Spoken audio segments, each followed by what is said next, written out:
आज द हिंदू के editorial news section में आप बिजनेस सेक्शन में आप ये न्यूज़ को पढ़े होंगे। Government allows Indian companies to list on foreign exchanges through IFSC.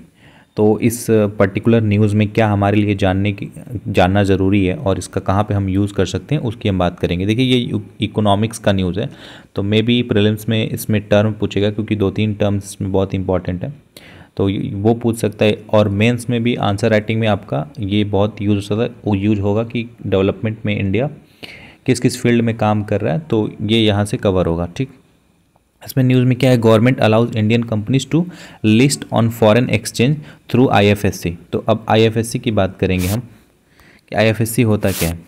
तो आईएफएससी क्या है कि इसमें आप देखेंगे कि आपके आरबीआई के इसमें क्या है कि the authority will regulate financial product such as securities, deposit or contract of insurance, financial service and financial institution which have been previously approved by appropriate regulators such as RBI, Security Exchange Board etc. मतलब ये है कि ये financial market में एक foreign market को, जैसे गुजरात में गिफ्ट सिटी बना है, आपको इतना पता होगा कि गुजरात में गिफ्ट सिटी बना हुआ है, उस गिफ्ट सिटी में ही ये आपका ये फंक्शन करता है आईएफएससी। और इसका जो काम होता है ये फाइनेंशियल मार्केट को रेगुलेट करता है और ये फॉरेन जो आपके इन्वेस्टर हैं वो हमारे इंडियन मार्केट में इन्वेस्ट कर सकें, ये वो एक सर्विस प्रोवाइड करता है। तो it will also regulate any other financial product, financial services और फाइनेंशियल इंस्टीट्यूशन इन आईएफएससी। इसमें देखिए क्या है कि इम्पॉर्टेंट क्या है कि इसमें आपके IRDAI आपके जो insurance regulatory and development authority of India plus pension fund regulatory and development authority and 2 member आपके मिनिस्ट्री ऑफ फाइनेंस के होंगे और आरबीआई का भी 1 मेंबर होगा। तो इसके they will be include chairperson of the authority, a member. तो इसमें आप एक चेयरपर्सन होगा, 1 मेंबर आरबीआई से, 1 सेबी से, 1 IRDAI से, 1 PFRDA से और 2 मेंबर मिनिस्ट्री ऑफ फाइनेंस से इसमें होंगे। अब in addition 2 other members will be appointed of the recommendation of the selection. एक सिलेक्शन कमेटी बनेगी जो 2 मेंबर को अपॉइंट करेगी, ठीक है, 2 अदर्स मेंबर को। अब सबका जो टेन्योर होगा वो 3 साल का होगा, ये आप देख लीजिए। फिर उसके बाद से क्या है कि द सिंगल विंडो रेगुलेशन ये रेगुलेट करेगा, accelerate the development of India's first IFSC at GIFT City. GIFT City में बन रहा है, अब गांधीनगर में जो गिफ्ट सिटी खुला हुआ गुजरात में, ये वहीं का है। तो ये वहाँ पे एक सेंटर बना हुआ है। तो अब इस पर बात करेंगे कि इसमें न्यूज़ क्या है। न्यूज़ ये है कि गवर्नमेंट अलाउ इंडियन कंपनी, मतलब इंडियन कंपनी को अब अलाउ किया गया कि वो लिस्ट कर सकते हैं। लिस्ट क्या, जैसे कोई भी कंपनी होती है, जैसे कि मान लीजिए एग्जांपल लेते हैं कि रिलायंस की कंपनी है, तो रिलायंस की कंपनी, आपको क्या लगता है कि रिलायंस की कंपनी अपने एक पैसे से ही वो पूरा कंपनी चला रही है? नहीं, उसमें लोगों का पैसा इन्वेस्ट होता है। जैसे रिलायंस कंपनी की अगर बात करेंगे तो अभी उसके पैसे जितने भी होंगे वो अगर एक कंपनी और खड़ा करना चाहेगी तो उसके पास उतने इनफ अमाउंट ऑफ पैसे नहीं होंगे, तो वो क्या करती है, लोकल लोगों से पैसा लेती है, जैसे आम लोगों से पैसा लेती है। उसके लिए वो क्या करती है, आईपीओ निकालती है।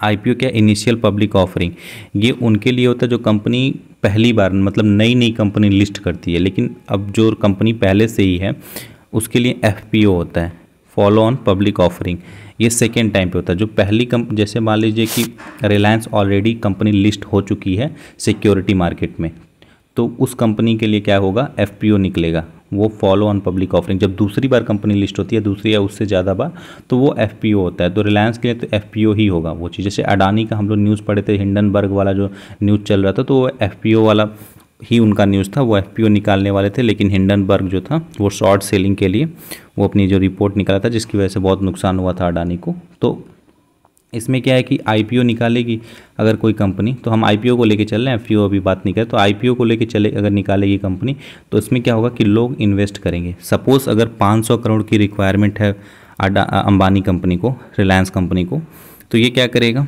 500 करोड़ का अपना सिक्योरिटी निकालेगा मार्केट में आईपीओ के through. IPO initial public offering निकालेगा और इसमें क्या होगा, लोग खरीदेंगे, कोई 10 करोड़ का ले लिया, कोई 20 करोड़ का लिया, तो सारे लोग इसमें इन्वेस्ट करेंगे और उनके पास सिक्योरिटी, उनके पास वो जो शेयर है उस कंपनी का पर्टिकुलर शेयर आ जाएगा। अब मान लीजिए मैंने 2% का शेयर खरीदा उस कंपनी में, मान लीजिए कंपनी 40% का शेयर निकाली और मेरे पास 2% का शेयर है, तो अगर कंपनी प्रॉफिट कमाएगी, अगर रिलायंस कंपनी प्रॉफिट कमा रही है तो मैं भी 2% के हिसाब से प्रॉफिट कमाऊँगा।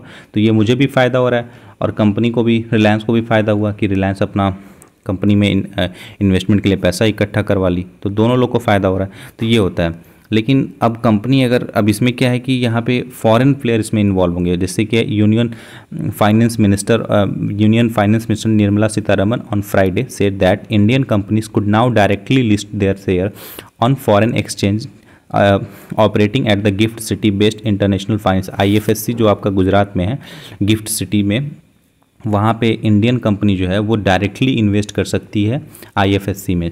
IFSC जो है ये फॉरेन इन्वेस्टर्स में आते हैं परफॉर्म करने। It had said in May 2020 that direct listing of securities by public Indian companies would be permissible in foreign jurisdiction. Now I am pleased to announce that the government has taken a decision to enable direct listing of listed and unlisted company. Listed company कौन सी होती है? जो list होती है company, जिनका IPO निकल चुका होता है, वो लिस्टेड कंपनी होती है। वो क्या करती है, IPO तो ऑलरेडी निकल चुका है उनका, वो FPO ही निकालती है, तो ऐसे कंपनियों को लिस्टेड बोलते हैं। लेकिन जो पहली बार अभी लिस्ट करने वाली है, जो पहली बार मतलब आ रही है, वो तो IPO ही निकालेगी, तो वो कंपनी को अनलिस्टेड कंपनी बोलते हैं। लेकिन जो IPO ऑलरेडी निकाल चुका है और अब वो FPO निकालने वाला है, तो ये कंपनी लिस्टेड होती है। लेकिन जो IPO इनिशियल पब्लिक ऑफरिंग पहली बार वो इन्वेस्टमेंट मतलब वो अपना शेयर निकाल रहा है, तो ऐसे कंपनियों को अनलिस्टेड कंपनी बोलते हैं और वो IPO निकालती है कंपनियां, ठीक है।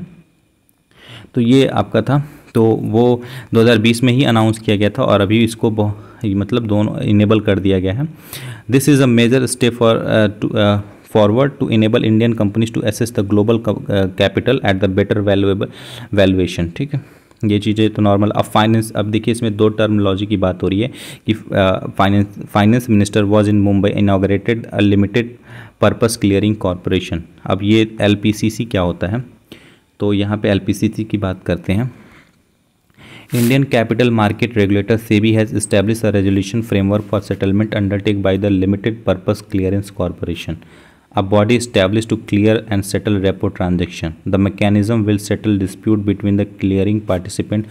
LPCC क्या, पहले क्लियरिंग कॉरपोरेशन क्या होता है, जैसे एक बायर है, एक सेलर है, एक बायर है, एक सेलर है। ट्रांजैक्शन कभी भी बायर और सेलर के बीच में होता है।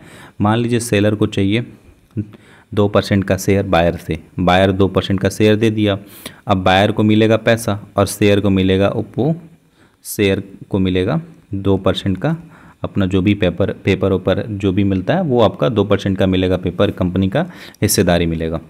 अब ये जब बायर की नीड सेलर पूरी करेगा और सेलर की नीड बायर पूरी करेगा तभी ये ट्रांजैक्शन होगा। तो अब जब बायर और सेलर की दोनों की नीड पूरी हो गई तो बीच में अब परफॉर्म करेगा क्लियरिंग कॉरपोरेशन। वो क्या करेगा, एश्योरिटी देगा कि अगर कभी फ्यूचर में कोई फ्रॉडलेंट होता है तो ये मैनेज करेगा, प्लस वो डेटा बुक अपना रजिस्टर करेगा और सारे जितने भी रिपोर्ट हैं वो तैयार करेगा और एक सिक्योरिटी प्रोवाइड करेगा कि हाँ कभी भी कोई एक इंश्योरेंस प्रोवाइड करेगा। तो सारी मैकेनिज्म वो क्लियर कॉरपोरेशन करता है। अब इन क्लियरिंग कॉरपोरेशन के बीच में अगर डिस्प्यूट होता है या क्लियरिंग कॉरपोरेशन और बायर के बीच में डिस्प्यूट होता है या क्लियरिंग कॉरपोरेशन या सेलर के बीच में डिस्प्यूट होता है तो ये LPCC जो है उसको हैंडल करेगा। तो इस वजह से क्या होगा कि और ज़्यादा लोगों का ट्रस्ट बनेगा इन्वेस्टमेंट करने में। तो इस वजह से ये LPCC को इनॉग्रेट किया गया था, इसको बनाया गया था। और फिर इसमें बात करेंगे CDMDF क्या होता है। अब देखिए CDMDF क्या है कि in the time of market stress a designated mutual fund scheme has the option to sell. अब मान लीजिए मार्केट चल नहीं रहा, मार्केट एकदम ठप पड़ा हुआ है, उस टाइम पे क्या होगा कि जो म्यूचुअल फंड स्कीम है, जिसमें म्यूचुअल फंड क्या होता है, एक ऐसा फंड है जहाँ पे लोग इन्वेस्ट कर रहे हैं, लोग इन्वेस्ट कर रहे हैं, कई सारे लोग हैं। एक अब ये म्यूचुअल फंड क्या करेगा, ये कहीं और इन्वेस्ट करेगा। मान लीजिए मुझे इन्वेस्ट करना है पैसा, पर मुझे पता नहीं कि मैं कहाँ इन्वेस्ट करूँ, तो मैं क्या करूँगा, मैं सिंपली मैं म्यूचुअल फंड में पैसे डाल दूंगा और म्यूचुअल फंड मेरे बिहाफ में इन्वेस्ट करेगा अलग अलग जगह पे, क्योंकि म्यूचुअल फंड को नॉलेज होगा तो वो अच्छे जगह, वहाँ एक्सपर्ट बैठे होते हैं म्यूचुअल फंड में, तो उनको ज़्यादा अच्छे से नॉलेज होता है, तो वो इन्वेस्ट करते हैं। तो मुझे उतने अच्छे से नहीं पता, तो मैं नॉर्मली क्या करूँगा, म्यूचुअल फंड में पैसे डाल दूंगा और म्यूचुअल फंड अलग अलग जगह पर अलग अलग इन्वेस्टमेंट करेगा और जो प्रॉफिट कमाएगा मुझे वो चीज़ें प्रॉफिट मिलती रहेगी। ठीक है, तो अगर म्यूचुअल फंड को लग रहा है कि मार्केट बहुत स्ट्रेस में चल रहा है, तो वो क्या करेगा, scheme has the option to sell. तो इस स्कीम के हिसाब से क्या होगा, उसके पास म्यूचुअल फंड के पास एक ऑप्शन होगा कि वो अपने जितने भी शेयर है उसको सेल कर सके, अपने इन्वेस्टमेंट को सेल कर सके। Sell its investment grade corporate डेप्थ सिक्योरिटी। तो जितनी भी डेप्थ सिक्योरिटी होगी इसकी, जैसे कोई ऐसी सिक्योरिटी वो खरीद के रखा है जो एकदम डेप्थ पड़ा हुआ, जो इस कंपनी मतलब फ्रॉड के कगार पे आ गई है, वैसी सिक्योरिटी उसके पास है, तो उस सिक्योरिटी को क्या करेगा, वो CDMDF के पास भेज देगा, बेच देगा। और CDMF क्या करेगा, उसको 90% पैसा कैश के फॉर्म में दे देगा, जो कि आपका 3 दिन का क्लियरेंस में मिल जाता है, 3 दिन के अंदर में। और जो 10% जो पैसा होगा वो यूनिट के फॉर्म में मिलेगा, CDMDF के यूनिट के फॉर्म में मिलेगा। ठीक है, तो ये चीज़ें CDMDF इसलिए बनाया गया था कि अगर आप इन्वेस्टमेंट कर रहे हैं और आपको लग रहा है कि वो कंपनी पूरी डूब चुकी है और आपका जो शेयर लिए हैं वो डूबने वाला है, तो आप उस शेयर को बेच सकते हैं CDMDF के पास। ठीक है, तो इसलिए ये आया था। वो केवल म्यूचुअल फंड ही नहीं, कोई भी उसको बेच सकता है CDMDF के पास। अगला हम देख रहे हैं कि फॉरेन इन्वेस्टमेंट। अब देखिए यहाँ पे क्या है, और वही यहाँ बात किया जा रहा है कि LPCC और CDMDF which will help the development of the vibrant corporate bond. तो कॉर्पोरेट बॉन्ड क्या होता है, कंपनी जो कॉर्पोरेट कंपनी होती है उनकी बॉन्ड, तो ये क्या करेगा और उनको मदद करेगा, क्योंकि ये दोनों मैकेनिज्म ऐसे हैं जो मार्केट में और ज़्यादा ट्रस्ट बनाएंगे और ज़्यादा लोग इन्वेस्टमेंट करेंगे इसमें। फिर यही बताया जा रहा है कि LPCC has been set up the purpose of clearing. ये तो हम बात किए हैं कि वो पर्पज़ ये होता है उसका क्लियरिंग एंड सेटलिंग, वो कोई ट्रांजेक्शन हो तो उसको सेटल करेगा। Corporate bond repo transaction and develop active repo market. This is expected to improve liquidity in the underlying corporate bond market. ठीक है, ये हम लोग तो बात कर ही लिए कि वो कॉर्पोरेट बॉन्ड मार्केट को और ज़्यादा अच्छा बनाएगा और वहाँ पे लोग इन्वेस्टमेंट करेंगे। तो LPCC will allow to access cost effective funding for their inventory bond holders to meet their short term liquidity need. तो जो ज़रूरत होगी बॉन्ड होल्डर को, वो अपनी नीड को पूरा कर सकते हैं और जो सेलर होगा उसको भी उसकी नीड पूरी हो जाएगी इसके थ्रू। तो एक तरह से एक ट्रस्ट क्रिएट करेगा।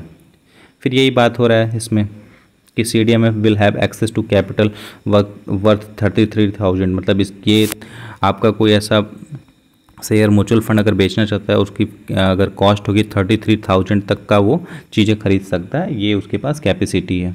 ठीक है, अब अगर हम फॉरेन इन्वेस्टमेंट की बात करें तो 2 टर्म बहुत ज़्यादा मतलब फेमस है, उसकी हम बात कर लेंगे। पहला आपका पार्टिसिपेटरी नोट्स होगा और दूसरा होगा आपका डिपॉजिटरी रिसिप्ट। तो पहला हम बात करते हैं पार्टिसिपेटरी नोट्स। सपोज़ मान लीजिए कोई फॉरेन का आदमी हो, देखिए मैं इतना रीडिंग तो ये नहीं करूँगा, नॉर्मली मैं आपको ऐसे बता देता हूँ कि सपोज़ अगर फॉरेन का कोई आदमी हो और वो चाहता है इंडिया में इन्वेस्ट करना, तो वो अगर इंडिया में इन्वेस्ट करेगा तो सेबी जो security exchange board of India है उसके पास उसको रजिस्टर करना पड़ेगा। यही तो मैकेनिज़्म होता है, अगर हमको रजिस्टर करना, हम लोगों को यहाँ के डोमेस्टिक लोगों को करना, वो भी यही करते हैं। तो अगर फॉरेन को भी करना होगा तो भी यही करेगा। लेकिन अगर इससे बचना हो तो क्या करेगा, तो क्या करेगा वो पार्टिसिपेटरी नोट्स में इन्वेस्ट करेगा। ये पार्टिसिपेटरी नोट्स होता क्या है, जैसे मान लीजिए कोई फॉरेन की कंपनी इंडिया में आई और इंडिया की रिलायंस की 10 शेयर खरीदी और लेके चली गई अपने कंट्री में, और वहाँ पे वो क्या की, इसको निकाल दिया पार्टिसिपेटरी नोट्स के थ्रू। तो वहाँ के लोकल लोग इसमें इन्वेस्ट कर सकते हैं ईजिली। तो जब फॉरेन के लोग हमारे इंडिया में आके इन्वेस्ट कर रहे हैं, हमारे मतलब मार्केट में, हमारे कंपनी में, तो ये पार्टिसिपेटरी नोट्स होता है। और फिर इससे क्या हुआ कि जो आदमी जो वहाँ पे जो आदमी था उसको तो सेबी के साथ रजिस्टर करने की ज़रूरत ही नहीं पड़ी, क्योंकि वो सेबी से तो ले नहीं रहा है। वो किससे ले रहा है, वो उस आदमी से ले रहा है जो अमेरिका में रहता है और वो इंडिया में शेयर खरीद के लाया है। ठीक है, इंडिया से शेयर खरीद के लाया। तो अब सिंप्लीफाइड करके बताता हूँ। देखिए, एक अमेरिकन नॉर्मल आदमी है, ठीक है, इसको इन्वेस्ट करना है, तो ये कहाँ करेगा। सो सपोज़ एक कोई कंपनी है अमेरिका की, वो इंडिया में आई और इंडिया के रिलायंस से 10 शेयर खरीद के अमेरिका लेके गई। अब ये जो आदमी जिसको ख़रीदना था ये यहाँ तो डायरेक्टली गया नहीं, वो किससे खरीद रहा है, वो यहाँ अमेरिका वाले से खरीद रहा है। तो इसको यहाँ सेबी से रजिस्टर करने की ज़रूरत ही नहीं पड़ेगी, उसको तो यहीं पे खरीद रहा है ना, वो तो इंडिया में जाके खरीद नहीं रहा है, वो तो यहाँ से खरीद रहा है अमेरिका में। तो इसलिए उसको यहाँ सेबी से रजिस्टर नहीं करना पड़ेगा और वो ईजिली इंडिया में अपना इंडिया का शेयर जो है रिलायंस का ईजिली खरीद लिया। ठीक है, तो ये होता है आपका पार्टिसिपेटरी नोट्स। इसमें क्या होता है कि ये लोग टैक्स भी बच जाता है इनका, क्योंकि इंडिया में तो रजिस्टर किए नहीं है। और ये हेज फंड के रूप में काम करते हैं। हेज फंड क्या होता है, एक क्लब ऑफ फंड होता है जो इन्वेस्टमेंट करने के लिए आते हैं सब, और ये हमारे मार्केट को कई बार ऐसा होता है कि बहुत डिस्ट्रॉय करके जाते हैं। ठीक, अगला डिपॉजिटरी रिसिप्ट की बात करेंगे। तो इसमें क्या होता है कि पहले में क्या देखे कि कोई एक कंपनी थी वो आई थी इंडिया में इन्वेस्ट करने, लेकिन यहाँ पे क्या है कि हमारी कंपनी जब बाहर के जगह पे जाके इन्वेस्ट कर रही है तो ये होता है आपका डिपॉजिटरी रिसिप्ट। इसमें क्या होता है, सपोज़ ये इंडिया की कंपनी है, रिलायंस की कंपनी है, रिलायंस की कंपनी को इन्वेस्ट करवाना है फॉरेन में, तो वो क्या करेगा, और वो चाहता है कि हम फॉरेन में रजिस्टर ना करें। जैसे फॉरेन में जाएंगे आप इन्वेस्ट करने तो रजिस्टर तो करवाना ही पड़ेगा। अगर फॉरेन में अपनी कंपनी शेयर बेच रहे हैं तो आपको रजिस्टर तो करना ही पड़ेगा। तो ये चीज़ से बचने के लिए क्या करेगा इंडिया कंपनी रिलायंस, वो जैसे कि मान लीजिए डिपॉजिटरी रिसिप्ट जो है अमेरिकन डिपॉजिटरी बैंक है, मान लीजिए वो इंडिया में काम कर रहा है जैसे डोमेस्टिक कस्टोडियन, वहाँ पे क्या करेगा ये रिलायंस, उनको दे देगा शेयर। ठीक है, अब ये क्या करेंगे, शेयर ले जाके वहाँ पे फॉरेन में रख देंगे, और फिर रख देंगे तो यहाँ से लोग जो है इस शेयर को खरीदेंगे और इनको ट्रांजैक्शन मिल जाएगा। दोनों में सेम ही चीज़ें हैं, बस फ़र्क इतना है कि यहाँ हमारी कंपनी जाके इन्वेस्ट कर रही है वहाँ पे उनके यहाँ पे, और वहाँ पार्टिसिपेटरी नोट में क्या था कि उनकी कंपनी हमारे यहाँ पे आ रही थी, बस ये चीज़ें थी। ठीक है, तो बस बहुत माइनर डिफरेंस है। अब देखिए इसमें क्या होता है कि ऐसे इसमें अमेरिकन डिपॉजिटरी रिसिप्ट है। ठीक है, इसमें क्या है कि अमेरिकन डिपॉजिटरी बैंक इंडिया में है, इसमें रिलायंस दे दिया इनको, और ये जो डिपॉजिटरी बैंक अमेरिका वाला है ये जाएगा अमेरिका में और वो दे देगा लोगों को शेयर, और लोग उसके शेयर को खरीद लेंगे। ठीक, तो ये क्या हुआ, रिलायंस को पूरा जाना नहीं पड़ा वहाँ पे, वो डायरेक्टली डिपॉजिटरी बैंक को दे दिया और बैंक जो है वो अमेरिका में जाके इन्वेस्टमेंट करवा दिया। तो इस तरह से ये काम करता है।